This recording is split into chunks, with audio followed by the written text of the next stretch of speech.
Have you ever found yourself staring into the fridge, not because you're hungry, but because you're stressed, sad, or even just bored? You're not alone.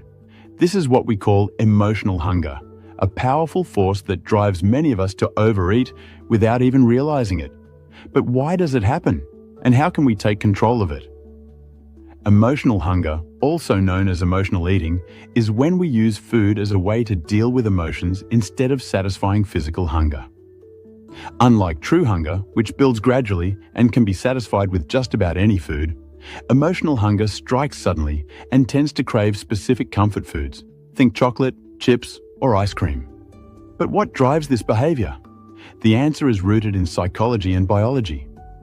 When we eat, especially high sugar or high fat foods, our brains release dopamine, a feel-good hormone.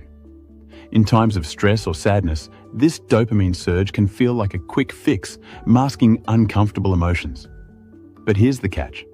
The relief is temporary, and often it leaves us feeling even worse afterward.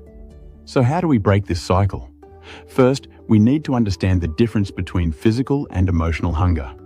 But more importantly, we need to arm ourselves with strategies to cope with emotional hunger in a healthy way. 1. Physical hunger versus emotional hunger. Physical hunger builds gradually, can wait, and is open to a variety of foods. Emotional hunger, on the other hand, is sudden, urgent, and craves specific comfort foods. If you've ever finished a meal but still felt hungry for something sweet or salty, chances are that wasn't real hunger. 2. The science behind emotional eating. Scientifically speaking, emotional eating is tied to the brain's reward system. According to a study published in Appetite Journal, foods high in sugar and fat activate reward pathways in the brain, offering short-term emotional relief. The more often we eat in response to emotions, the more our brains get used to this pattern, making it harder to break. In fact, research has shown that stress, in particular, triggers the release of cortisol, a hormone that increases cravings for high-calorie foods. This is why you might find yourself reaching for that bag of chips or candy bar after a long, stressful day. Thanks for watching. If you found this video helpful, make sure to hit that subscribe button so you don't miss out on more tips and insights. And I'd love to hear from you. Have you ever experienced emotional hunger? How do you cope with it? Let me know in the comments below. 3. The role of childhood and conditioning. Believe it or not, emotional eating can begin in childhood. When food is used as a reward or a way to calm emotions, we start associating it with comfort. Over time, these behaviors become conditioned responses, meaning, as adults, we turn to food whenever we feel stressed, sad, or overwhelmed. 4. Strategies to combat emotional hunger. So, how can we fight back against emotional hunger? The first step is awareness. The next time you feel the urge to eat, stop and ask yourself, am I really hungry, or am I trying to cope with something else?